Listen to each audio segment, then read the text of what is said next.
अस्सलाम वालेकुम दादू। वालेकुम अस्सलाम। आज चांद कहाँ से निकल आया है जो तुम हमारे घर आ गए हो? यकीनन कोई जरूरी काम होगा। नहीं दादू, ऐसी कोई बात नहीं।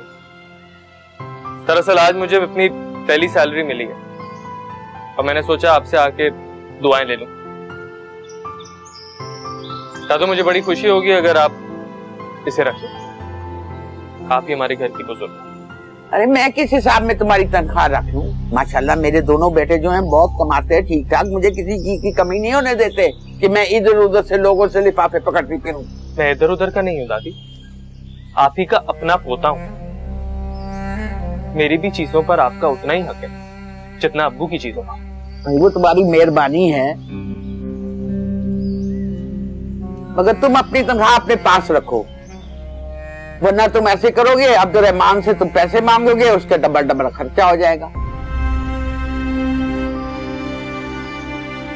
अब कितनी मेहनत करे मेरा बच्चा, कितना कमाए। आप फिक्र ना करें दादी, अब मैं अब्बू से कुछ नहीं मांगूंगा। अरे बड़े बड़े लोग आए हैं, बैठो मैं चाय लेकर आती हूँ। नहीं, मैं चाय नहीं पीऊंगा, चलता हूँ। ऐसे कैसे चलता हूँ? शराफत से बैठो। तुम्हें नान पताई पसंद है ना? अब्बू के दोस्त लाए लाहौर से। बैठो मैं माही, मैंने बोल दिया ना, मैंने कुछ नहीं खाना, कुछ नहीं पीना। मगर उमर, अरे लड़की तुमने क्या ही अगर मगर लगा रखी है? कह तो रहा है उसे काम है, और तुम भी चलो मेरे साथ अंदर।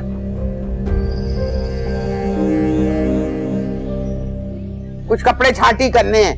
मासी जो है वो नए नए कपड़े निकाल के ले जाती है, और जो बाकी के कपड़े होते हैं वो धरे के धरे रह जाते हैं। चलो आओ अंदर मेरे साथ।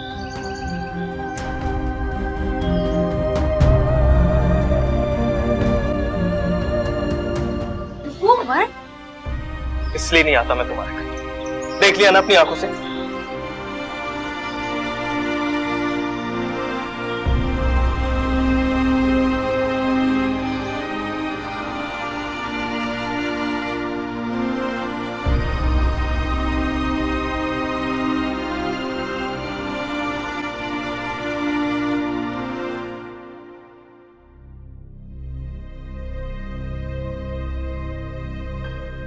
आपने उमर को तनख्वाह क्यों दी? क्यों, कुछ कह रहा था? मेरा ख्याल है उसे अच्छा नहीं लगा।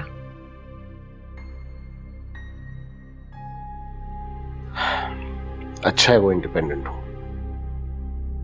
कब तक मेरा मुंह देखता रहेगा? अपने पांव पर खड़ा हो, मेरी भी कुछ जिम्मेदारियां कम हो। वो फ्लैट जो आपने बुक करवाया है उससे किराए पर क्यों नहीं दे देते? हाँ, मैं भी यही सोच रहा हूं, क्योंकि जैद बहुत लावाली है, लापरवाह है, और बिजनेस में उसका कोई इंटरेस्ट नहीं। लगता है उसके लिए और भी बहुत कुछ करना पड़ेगा। अभी तो सिर्फ फ्लैट ही खरीदा। आपने वो फ्लैट जैद के लिए लिया है? हाँ, क्यों, तुम क्या समझी थी? कुछ नहीं।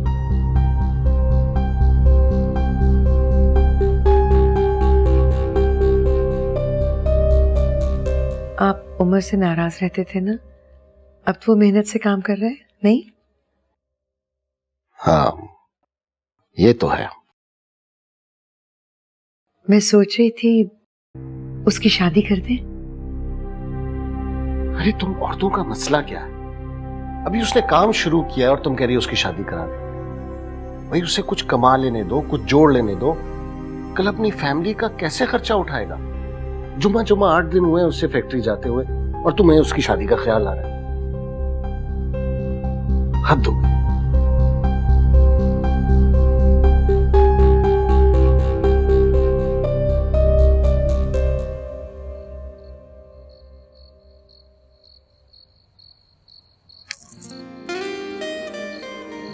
तुम इस वक्त क्या कर रही हो? तुम जाग रहे हो तो मैं कैसे सो सकती हूँ? उदास हो? तुमसे किसने कहा? ये जो आपकी आंखें हैं ना, मुझे सारी कहानियां सुना दे। पता नहीं इंसान उन लोगों से बार बार उम्मीद कैसे लगा लेता है जिनसे उसके हिस्से में हमेशा नाउम्मीदी आई। जाने दो ना उमर, दादो तो शुरू से ही ऐसी, कोई नई बात थोड़ी है। हाँ, हमेशा से तो ऐसी हैं, लेकिन सिर्फ मेरे साथ। हाँ हाँ, सिर्फ तुम्हारे साथ। जब तुम्हें पता है तो फिर उदासी की वजह। और एक बात बता दूं, दादो मुझे बहुत चाहती है और उन्होंने मुझसे वादा किया है वो मेरे लिए किसी भी हद तक जाएंगे। अच्छा, जरा मेरा नाम तो लो उनके आगे, तुम्हारी जबान खींच लेंगी। भूल है तुम्हारी, मेरे कहने से वो तुम्हें सर आंखों पर बिठाएंगी। देखना कितने चहीते बन जाओगे दादो के। बात सिर्फ दादू की नहीं है, तुम्हारे अब्बा भी तो। हाँ, खबरदार उमर, वो सिर्फ मेरे अब्बू नहीं, तुम्हारे चाचा भी हैं। इसी बात का तो दुख है कि वो मेरे चाचू भी हैं। तुम किस किस महाज पे लड़ोगी मेरे लिए? मैं तुम्हारे लिए हर उस महाज पर लड़ूं जहां मुझे तुम्हें खो देने का डर या पा लेने की उम्मीद। आई समझ मिस्टर बुद्धू? बहुत अच्छी थी माही, तुम्हारा वजूद मेरे लिए बिल्कुल ऐसा है जैसे सहरा में किसी भटके मुसाफिर को ठंडा और मीठा चश्मे का रास्ता मिले। तो लगता है अम्मी अब्बू से कोई जाके, मैं चलती हूँ। बस अभी किधर? अभी तो बड़े महाज पे लड़ने की बातें हो रही। अब्बा उठ गए ना बुद्धू, और उन्होंने हम दोनों को इस वक्त यहाँ देख लिया तो लड़ने की नौबत भी नहीं आएगी। और शहीद होने के बाद कोई लड़ा है क्या? हाय शहीद मोहब्बत, मुझे ये सौदा मंजूर है। मगर मुझे तुम जिंदा सलामत चाहिए। अच्छा अब जाने दो, बाकी बातें करो। अच्छा सुनो, तुम जाओगी कैसे अगर रास्ते में चाचू मिल गए तो? पिछली सीढ़ियों से जाऊंगी, इसी से मुलाकात नहीं। Good night.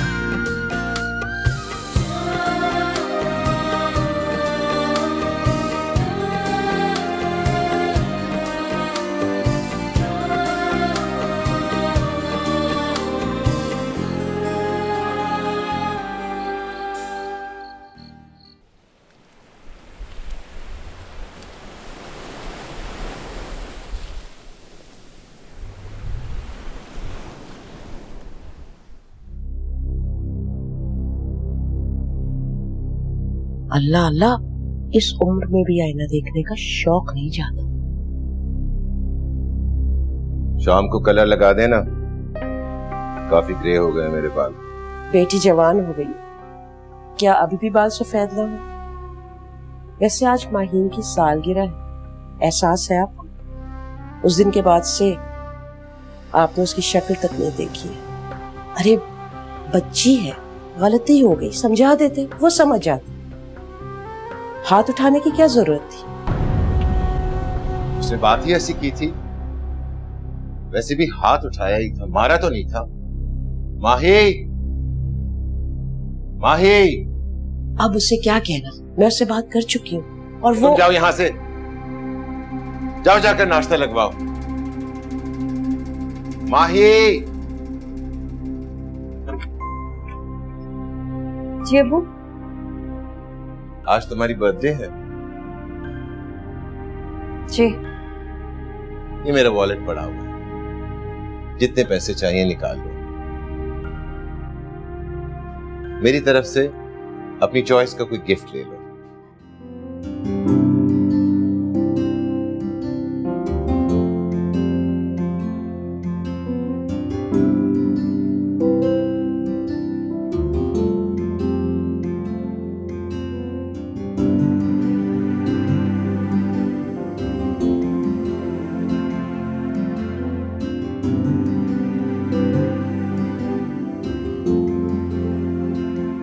अरे बेटा, इतने पैसों में आजकल क्या मिलता है, और ले लो। काफी। चलो खुश रहो। Happy birthday. अब मैं जाऊं? जाओ।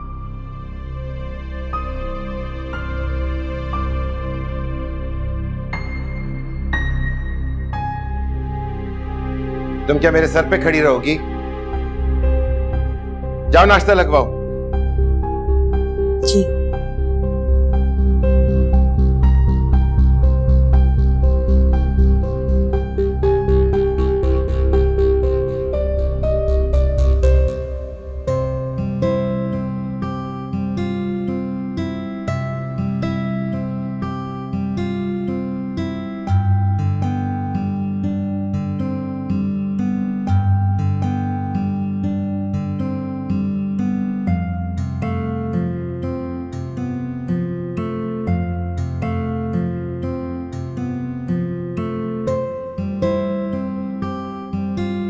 ये लो।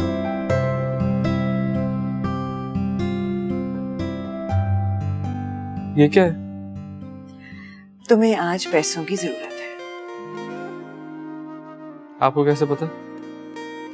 क्योंकि माँ के दिल को औलाद की हर बात पता चल जाती है। रख लो, पूरे 20,000 है, माही के लिए अच्छा सा गिफ्ट लेना। थैंक यू अम्मी, thank you. You're welcome।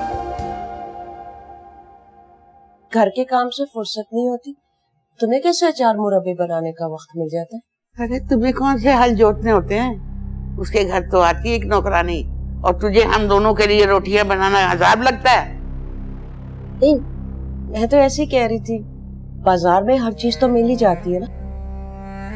Rahman को घर के अचार मुरब्बे पसंद है, इसीलिए मैं बना लेती हूँ। इसकी माँ तो बहुत कफायशार थी। आपको पता है, जब वो नींबू मंगवाती थी उनको निचोड़ के तो स्कंजबीन बनाती थी, और जो उसके छिलके बच जाते थे वो उसको अचार में डाल देती थी। करती भी क्या बेचारी, बहुत गरीब थी। अम्मा जी, गुर्बत में सलीका बरतना भी हर किसी के बस का काम नहीं होता। अल्लाह का शुक्र है कि मुश्किल वक्त में भी इज्जत से गुजारा कर लिया। माही तुबाही कहाँ हो यार? वो ये क्या उठा लाए हो? हैप्पी बर्थडे माही तुबाही। मैं अपना बर्थडे इन गुब्बारों के साथ मनाऊंगी? जैद, इन्हें ले जाओ यहाँ से, वरना सारे गुब्बारे फाड़ दूंगी। अभी से? अभी तो बंदर का तमाशा करने वाले ने आना है। जैद के बच्चे, याद नहीं? तुम ऐसे तो बर्थडे मनाया करती थी। अभी तुम जाओ यहाँ से, और शाम में केक खाने मत आना। ठीक है, तो मैं और उमर नहीं है। अच्छा, उमर तो आएगा। उसको याद होगा तो आएगा ना। ऐसा हो ही नहीं सकता। उमर मेरा बर्थडे कभी नहीं भूल सकता। हर दफा तो मैं उसको याद करवाता था, आपकी बार नहीं करवाऊंगा, देख लेना, भूल जाए। हो ही नहीं सकता। उमर मुझे कभी नहीं भूल सकता।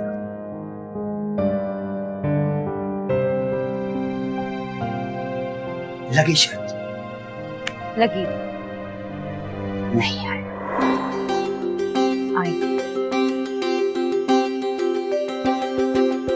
ढिठाई की हद हो गई। जब मैंने तुम्हें फायर कर दिया है तो मुझे दोबारा यहाँ कैसे नजर आए? सर, मैंने किया क्या है? आप मुझे इस तरह से नौकरी से कैसे निकाल सकते हैं? मुझ पर रहम कीजिए। तुम्हारे जैसे लोगों के लिए इस फैक्ट्री में कोई जगह नहीं है। चलो बाहर यहाँ से, निकलो यहाँ से। साहब, मेरी बात तो निकलो बाहर। मैं कहता हूँ चलो यहाँ से। साहब, मेरी बात तो सुनो साहब। चलो बाहर, चलो। करीम, करीम, बाहर फेंको इसको, मेरे मुंह लगता है। चलो बाहर, निकलो।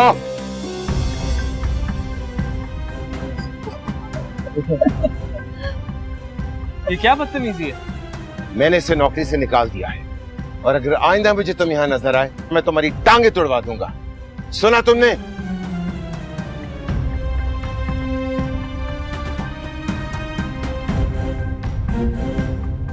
आप प्लीज हौसला रखें। मेरी अब्बू से अभी तक बात नहीं हो पाई है, जैसी ही होगी मैं आपको कुछ बताऊंगा। साहब, अगर फेरोज को आपने निकाल दिया तो हम में से कोई क्या काम नहीं करेगा। देखें, आप लोग रिलैक्स हो जाओ, मेरा यकीन करें। मैं फिरोज के साथ किसी भी किस्म की ज्यादती नहीं होने दूंगा। अगर इसके साथ कुछ हुआ तो मैं इसके साथ खड़ा हूंगा। साहब, ये सब आप बड़े लोगों के कहने की बात है। हमें पता है आपको तो याद भी नहीं रहेगा कि किसी फेरोज को आपने दुष्कार के निकाल दिया यहाँ से। बिल्कुल सही बोल रहे हैं सर, बिल्कुल सही बोल रहे हैं। यार एक सेकंड खामोश हो जाए। अगर यही जाराना एटीट्यूड रहेगा तो मैं आप लोगों की कोई मदद नहीं कर सकूंगा। अगर आप लोगों को मेरी मदद चाहिए तो मुझे एक दिन का मौका दे, मैं अब्बू से बात करता हूँ। मैं हूँ इसके साथ। साहब देखें, हम आपकी जबान पे यकीन कर रहे हैं। कल तक प्लीज इनको बहाल करवा दीजिएगा। ठीक है, आप लोग काम करो, आप आए मेरे साथ। आइए।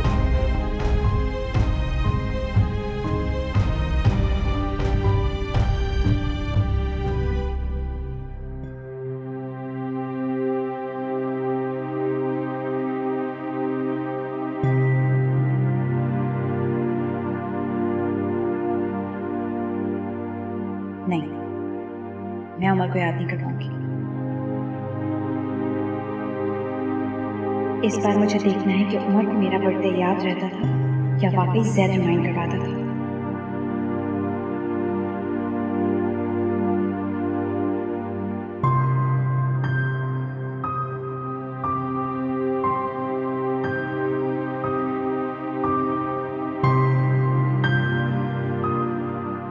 देखती हूँ उमर की जिंदगी में मेरी कितनी अहमियत है।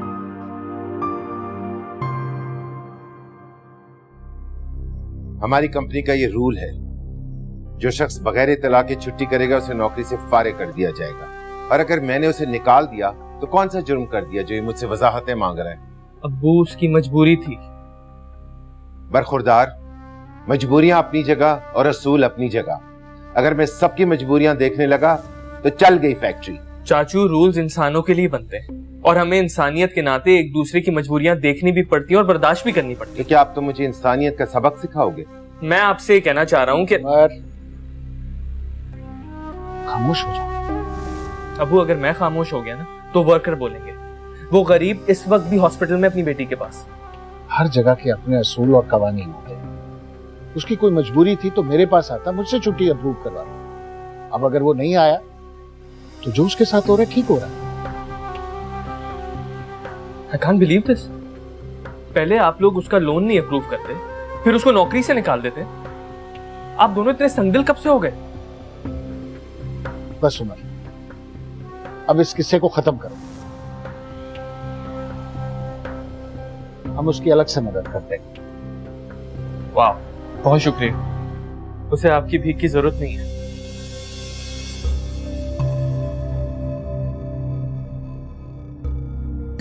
मुझे समझ नहीं आती आप इसकी बदतमीजियां कैसे बर्दाश्त करते हैं।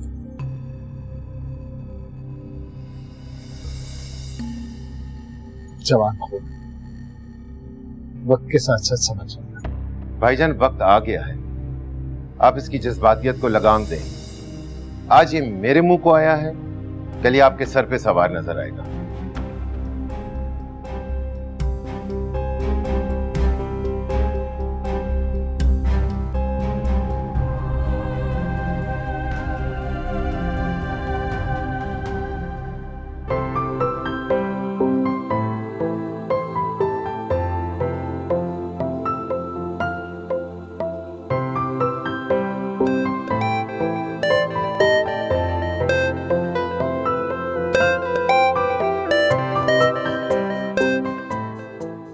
जी फिरोज चाचा। उमर साहब, उसकी हालत बहुत खराब है। डॉक्टरों ने कहा है कि अगर 1 घंटे में ऑपरेशन ना हुआ तो। अच्छा, आप फिक्र ना करें, ये बताएं कितने पैसों की जरूरत है? 50,000 रुपए। मैं आ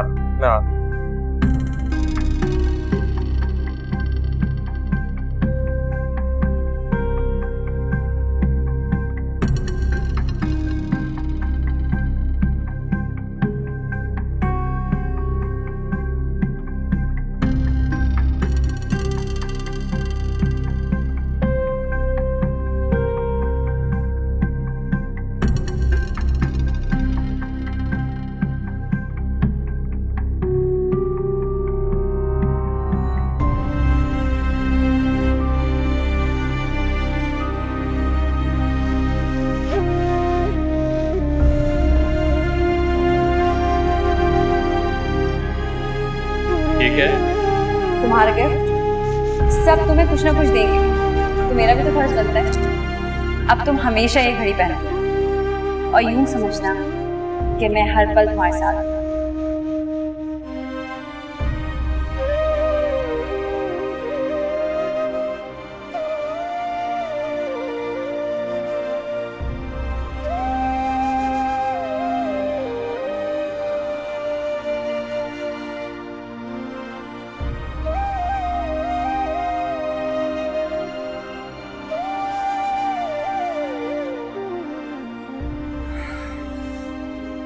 बिल्कुल बेफिक्र हो जाए, इंशाल्लाह ऑपरेशन कामयाब होगा।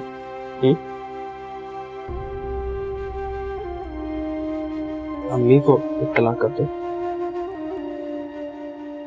इसको भी अभी डेड होना था। आए, इधर बैठे, इधर बैठे।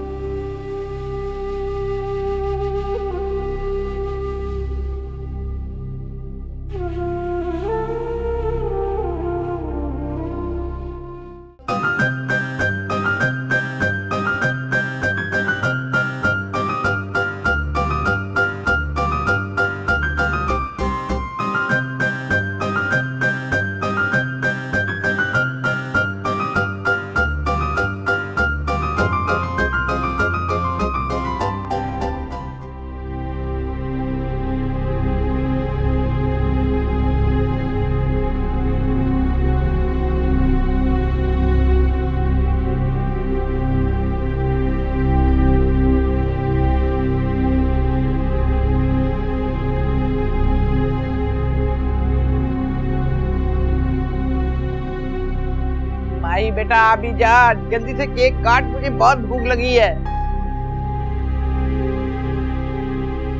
दादो बस उमर आ जाए फिर। अरे बेटा वो तो बहुत लापरवाह बच्चा है, पता नहीं उसको याद भी रहा है कि नहीं। पर तू केक काट ले, हम थोड़ा सा उसके लिए रख लेंगे। अम्मा किसी काम में फंस गया होगा, बस आता ही होगा। अरे भाई उमर नहीं आता तो ना आए, अब उसकी वजह से हमारी बेटी की सालगिरह तो नहीं रुक सकती।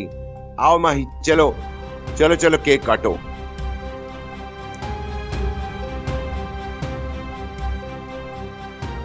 तो 100 बार ट्राई कर चुका हूँ, उसका फोन बंद है।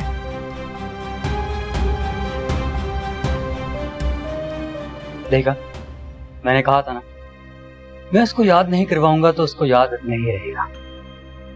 हो सकता है किसी लड़की के साथ डेट पे किया। बकवास बंद कर। उमर ऐसा नहीं है। अच्छा,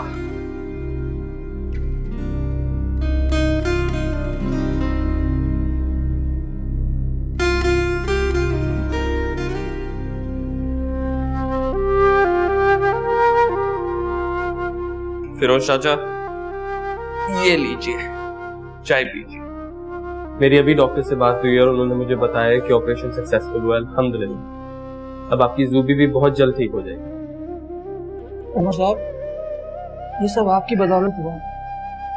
नहीं नहीं, ये सब सिर्फ अल्लाह का करम है और कुछ भी नहीं। मैं ये सोच रहा हूँ कि आपके एहसानों का ये बोझ मैं कैसे उतारूंगा।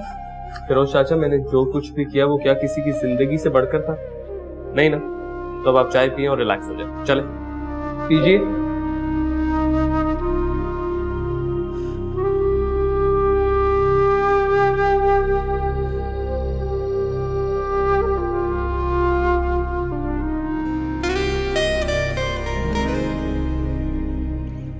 तो जहर ठीक कह रहा था, तुम्हें मेरा बर्थडे कभी याद नहीं रहता, हमेशा वो ही याद दिलाता था। मैं ही पागल हूँ जो तुमसे अंधी मोहब्बत किए जा रही है। तुम्हें तो मेरी फिक्र ही नहीं है। सबके सामने मेरी इंसल्ट हो गई, सबने कहा उमर नहीं आएगा, उमर लापरवाह है। मेरा ही दिमाग खराब है जो मैं तुम्हारा इंतजार करती रही। हाँ, मेरा ही दिमाग खराब जो सबसे तुम्हारे लिए लड़ती रहती। तुम्हें मेरी परवाह नहीं तो मुझे भी तुम्हारी कोई परवाह नहीं है।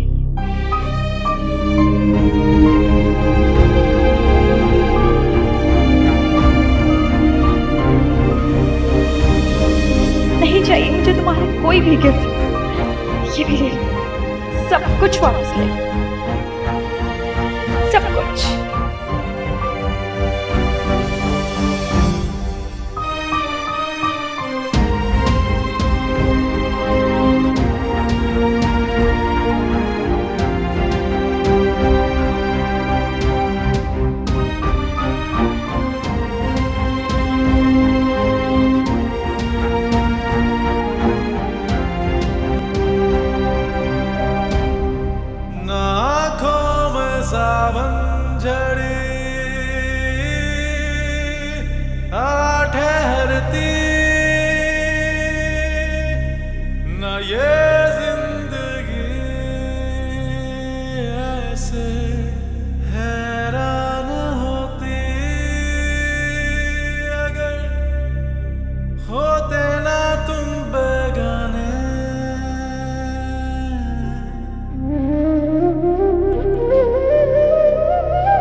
बस बहुत हो गया भाई, मैं इससे ज्यादा नहीं जा सकता।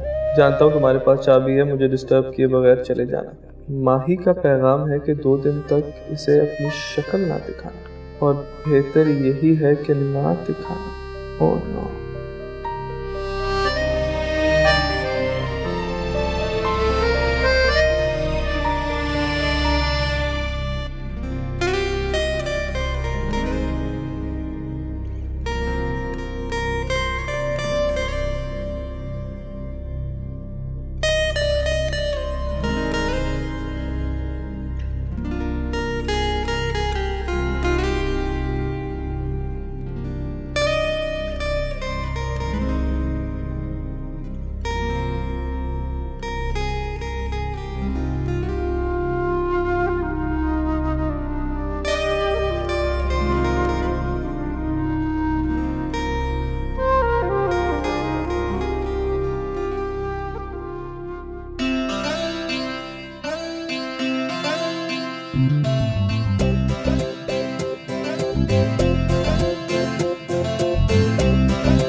Good morning. मेरी बात तो सुनो। सैयद ने तुम्हें मेरा पैगाम नहीं दिया? दिया था पैगाम। देखो मैं तुम्हारे सामने नहीं आया, तुम मेरे सामने आई। क्योंकि मुझे पता नहीं था कि तुम ऑफिस नहीं गए। मुझे तो आईएमई से काम। माही। नाम मत लेना मेरा तुम। मुझे माही वो लोग कहते हैं जो मुझसे मोहब्बत करते हैं, मेरी केयर करते हैं। बस एक ही रात में मुझे इस लिस्ट से निकाल दिया तुमने। तुम टॉप ऑफ द लिस्ट हो, लेकिन तुम्हारी हरकतें ही ऐसी हैं तो मैं क्या करूं? तुम मुझे भूल गए, मेरा बर्थडे भूल गए। जैद ठीक कहता है, हमेशा वो ही तुम्हें मेरा बर्थडे याद करवाते है ना? माही, कभी कभार बड़े गम सामने आकर छोटी खुशियों को खा जाए। अल्लाह ना करे तुम्हें कौन सा गम मिल गया। कभी दूसरों के गम भी अपने हो जाए। बहुत तकलीफ थी। कौन? हमारे वर्कर की बेटी। तुम सारी रात उस लड़की की तकलीफ बांटते रहे? उसकी नहीं, उसके वालिद साहब की। मुझे क्या पता। अच्छा अब इतनी तंग दिल ना बनो, उसका ऑपरेशन हुआ है इतना मेजर, रीढ़ की हड्डी का। अच्छा ठीक है, अब कैसी है? बेहतर है और प्यारी भी है। इसीलिए सारी रात उसके सिरहाने खड़े रहे? खड़ा भी रहा और लेटा भी। ब्लड देना था ना मैंने। क्या उमर, तुमने रात को ब्लड डोनेट किया है? तो तुम्हें चक्कर तो नहीं आ रहे? आ रहे होंगे इसीलिए तुम ऑफिस नहीं गए। तुमने मुझे क्यों नहीं बताया? और तुम ये कॉफी क्यों पी रहे हो? तुम्हें दूध पीना चाहिए, मुझे दो, मैं तुम्हें नाश्ता बना कर देती हूँ। आई एम सॉरी, तुम्हारे लिए कोई गिफ्ट नहीं ला सकती। मुझे गिफ्ट नहीं चाहिए, बस तुम्हें कुछ ना हो। एक बात और। क्या? मेरे पास पैसे नहीं थे तो दी बेच दी। तुमने मेरा दिया हुआ गिफ्ट बेच दिया? तुम्हारा दिया हुआ गिफ्ट बेचा, मगर जिंदगी भी तो खरीदी।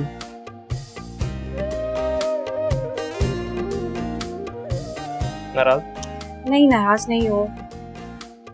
पता नहीं क्या क्या सोच रही थी आप, क्योंकि तुमने ये बात कहकर मेरे सारे वहम, सारी परेशानियों को खुशी में तब्दील कर दिया।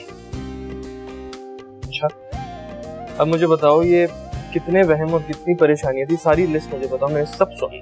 ऐसा कुछ नहीं था जिसे तुम्हें जानने की जरूरत हो। नहीं प्लीज, मुझे सब जानना है। ऐसे क्या वहम थे उम्र के बारे में जो तुम सोच रही थी, मुझे बताओ प्लीज। अच्छा मुझे छोड़ो तो। मैं नहीं छोड़ूंगा जब तक तुम बता नहीं दोगी।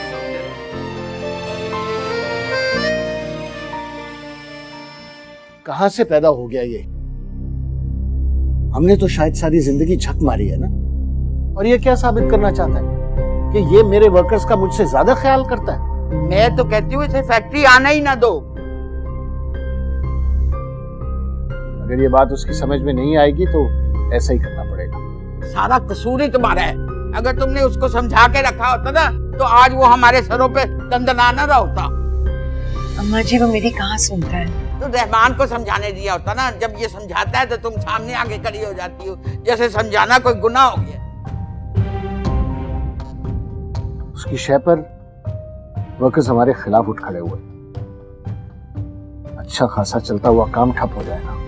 मैंने तुम्हें पहले मना किया था, लेकिन तुम्हें ना अपनी बीवी की हर बात मानने की आदत हो गई।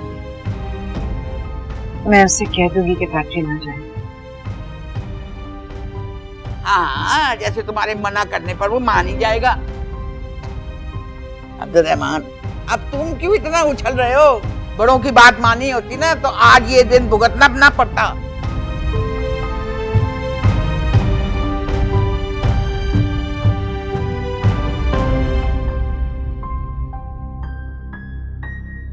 बस कर दो, मेरी सारी जिंदगी गुजर गई है। तुम्हारी हर हरकत की वजह से मुझे कटहरे में खड़ा किया जाता है। तो आप सुनती क्यों हैं इनकी बातें? क्योंकि बिगड़ी हुई औलाद की जिम्मेदारी माँ के कंधों पर होती है। तुम आखिर बात मान क्यों नहीं लेते? मैं गलत बात नहीं मान सकता। इसमें क्या गलत है? उनके उसूल हैं, उनके तरीके हैं। तुम हर बात में दखल अंदाजी क्यों करते हो? बेटा हूं मैं, उनका हक बनता है मेरा। हक की बात मत करो। तुम्हें पढ़ाया है, लिखाया है, इस काबिल बनाया है कि तुम जिंदगी में कोई मकाम हासिल कर सको। तुम्हें आखिर और क्या चाहिए? कौन सा कोई अनोखा काम कर दिया? क्या दुनिया का हर बाप ये काम नहीं करता? लेकिन दुनिया की सारी औलाद वो नहीं करती जो तुम कर रहे हो। मैंने कह दिया है तुम बस फैक्ट्री नहीं जाओगे। ठीक है, नहीं जाऊंगा। उनको बोले अपने साथ इस फैक्ट्री को कब्र में ले जाए।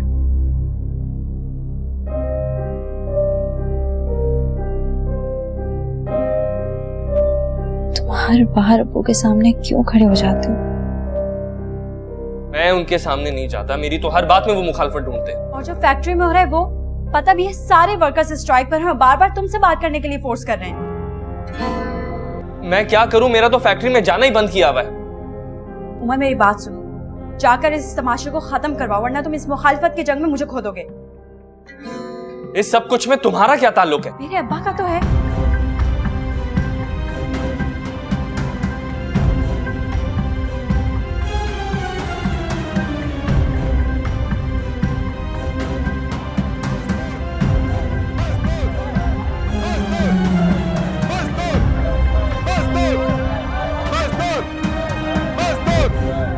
गुंडागर्दी, गुंडागर्दी, गुंडागर्दी, मजदूरों की मांगे, मजदूर, मजदूर, मजदूर, मजदूर, मजदूर, मजदूर, मजदूर। किसी से बात हुई आपकी? जी सर, बात की है मगर वो लोग कुछ सुनने को तैयार ही नहीं है। उनकी एक ही डिमांड है कि फिरोज को वापस नौकरी पर रखा जाए। उनके लीडर को बुलाए। ठीक सर, भेज दें।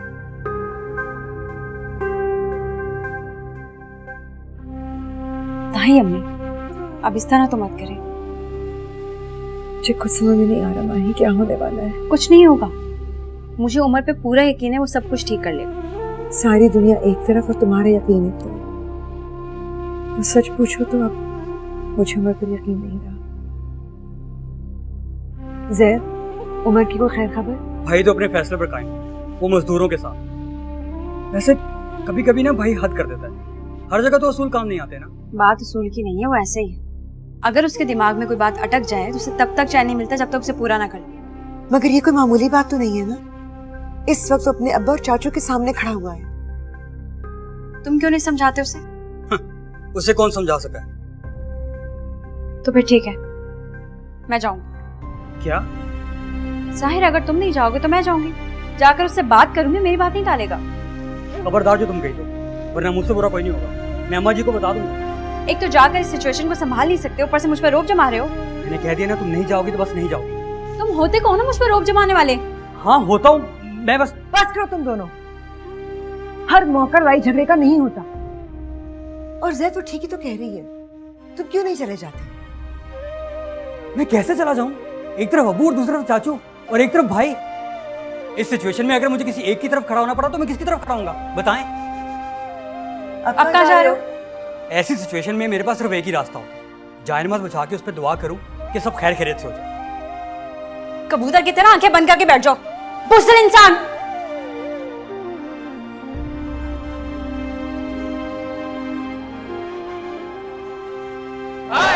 मजदूर, मजदूर, मजदूर, मजदूर, मजदूर, गुंडागर्दी, गुंडागर्दी, गुंडागर्दी, मजदूर, मजदूर, मजदूर, मजदूर। रहमान भाई, अब खड़े तमाशा देखेंगे या कोई फैसला भी करेंगे?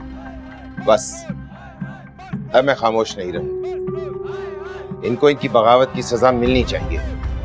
आसिम, फैक्ट्री को ताला लगा दो, निकाल दो इन सबको। जब तक नई भर्ती नहीं होगी फैक्ट्री नहीं खुलेगी। सर लेकिन इस तरह तो मामला मजीद बिगड़ जाएगा। अरे बिगड़ता है तो बिगड़ जाए, मगर हम इस बेबसी के साथ नहीं सर झुका सकते। मैं पूछता हूँ कि हुआ ही क्या था? एक शख्स को उसकी नाअहली की बिना पर निकाला गया तो क्या हो गया? यहाँ मजदूर मशीनों में आकर मर जाते हैं, हाथ बाजू कटवा लेते हैं, तब कुछ नहीं होता, और यहाँ आसमान सर पर उठा लिया।